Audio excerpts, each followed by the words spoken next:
Salut à tous les gars, aujourd'hui on se retrouve pour l'épisode 3 de Road to the Belt et je vais vous présenter du coup mes premiers combats à la FFMAF. C'était la deuxième échéance de la FFMAF, la première c'était à Évry à Paris, c'était en décembre et là du coup au début février ça s'est passé à Tarbes, donc pas loin de chez moi dans le sud-ouest. Donc j'étais accompagné de Paul Marconi du coup mon coach et il y a Baptiste et Gaëtan aussi qui sont venus avec Julien, dirigeant du club du coup de Passy Allégeance. On a fait 3 combats du coup à peu près pour vous présenter le tournoi. Il y a eu 8e, quart, la demi elle a sauté et du coup j'ai combattu en finale. Je vais vous expliquer vraiment comment tout s'est passé. Du coup pour résumer un peu la situation, j'avais déjà combattu comme vous l'avez vu au premier épisode de Road to the Belt à la FFK où j'avais fait un tournoi mais c'était entre guillemets pas du vrai MMA, c'était assez on va dire bidon. Et après j'avais fait mes premiers combats à l'Invictus du coup qu'on retrouve sur l'épisode 2.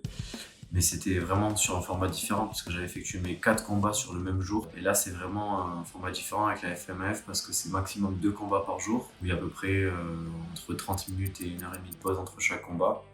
Et c'est maximum 2 par jour.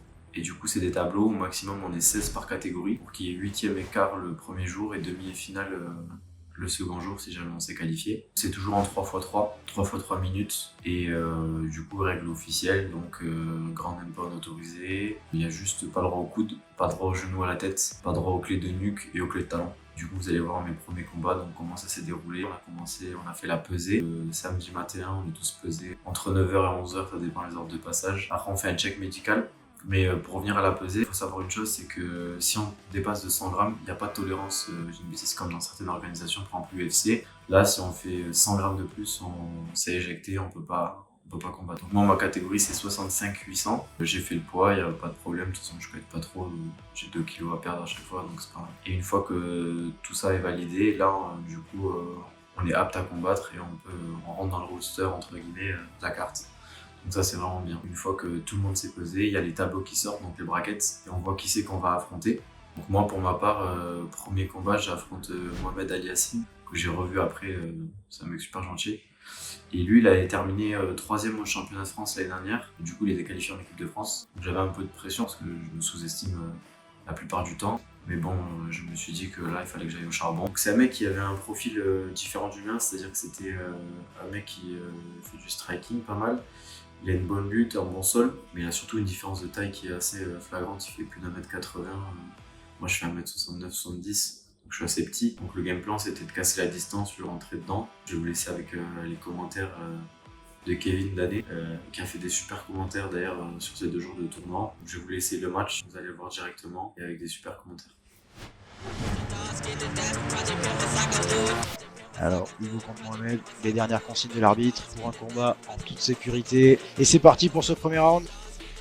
Les 2 combattants qui se checkent avec directement Hugo qui prend le centre de la cage et qui part en striking.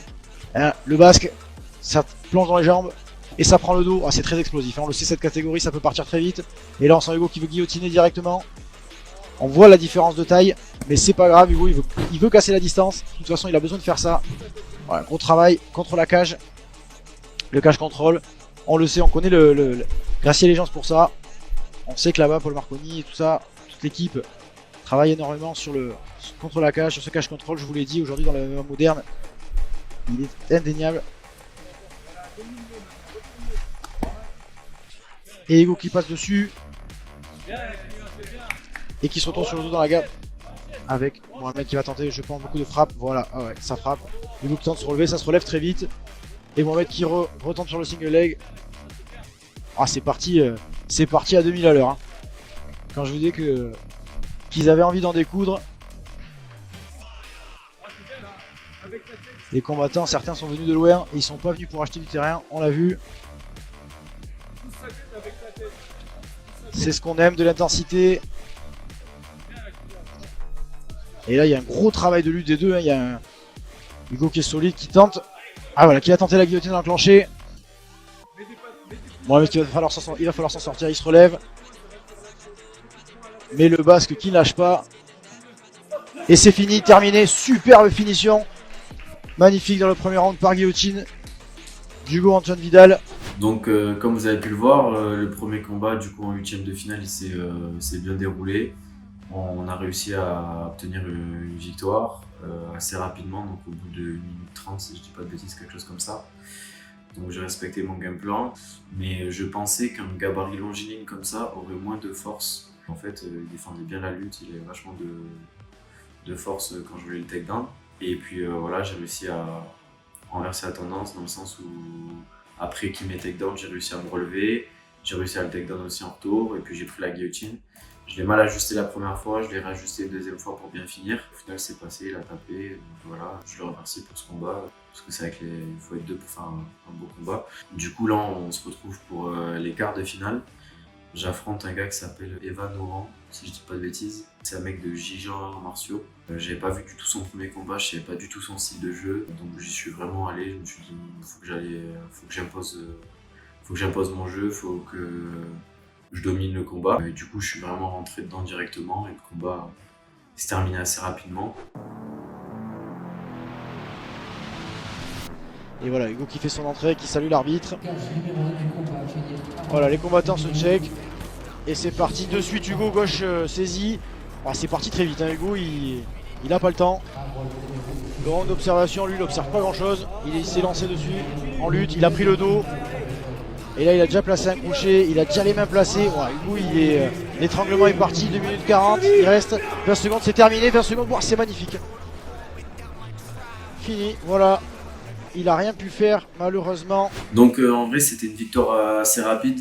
Donc c'était jusqu'à l'heure d'aujourd'hui ma soumission la plus rapide en tournoi et en combat tout court. Je sais pas du tout ce que vaut ce mec en dehors de ce combat parce que j'ai pas regardé ses autres fights. Mais je pense que peut-être qu'il avait moins de sol ou alors peut-être la pression avec le stress. Malgré ça, du coup, je lui souhaite bon courage pour la suite. Je regarde la vidéo. D'ailleurs, Evan. Et du coup, on se retrouve là en demi-finale. Du coup, ça se déroule le dimanche.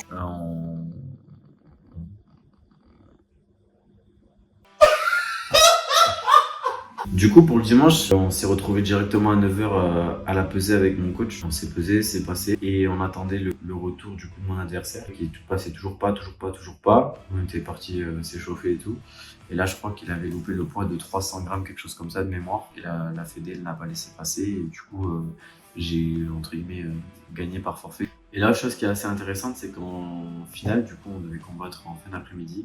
Et en fait, il y avait une carte pro le soir et ils ont mis en fait chaque finale en carte préliminaire de cette carte pro, donc c'était assez intéressant et assez stressant parce que c'était la première fois du coup où je combattais le soir. Vraiment ça n'a rien à voir, le niveau de stress pour moi il était doublé. J'apprenais vachement parce que je suis quelqu'un qui stresse vachement. Je stresse pas parce que j'ai peur de mes adversaires, je stresse parce que je me mets la pression tout seul et j'ai envie de bien faire et j'ai surtout pas envie de passer pour un guignol auprès de mes proches. Et le soir, c'est vrai que du coup, on a combattu aux alentours de 20h.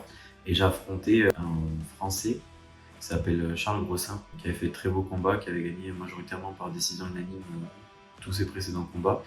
Il avait combattu YFC, il avait gagné contre un Belge, Movsar Ibrahimov, qui était le numéro 1 européen parce qu'il avait gagné les championnats d'Europe IMAF.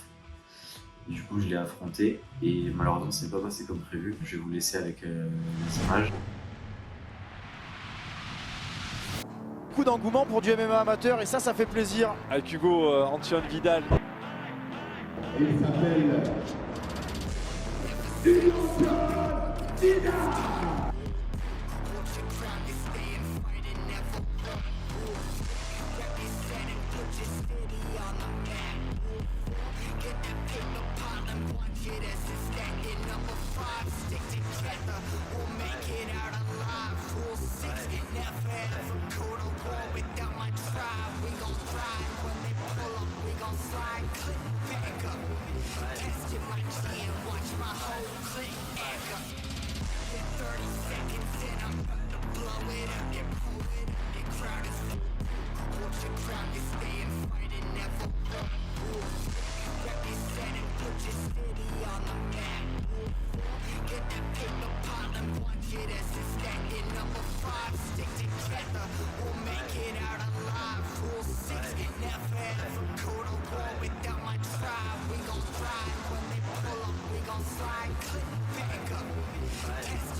Blow it up, get pull it up, your crowd is forming, tell them all to throw it up.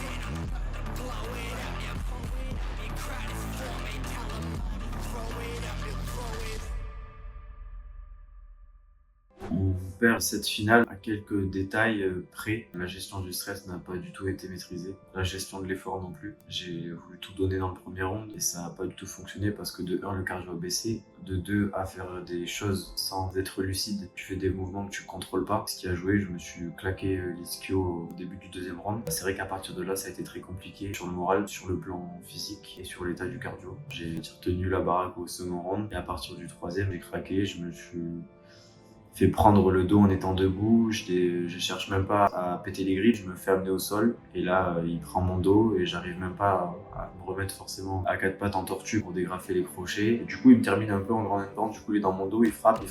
C'est pas des frappes fortes parce que ça me faisait pas mal, c'est pas pour le dénigrer que je dis ça d'ailleurs. À partir d'un certain moment, si tu ne fais pas de défense cohérente, ils peuvent stopper le combat.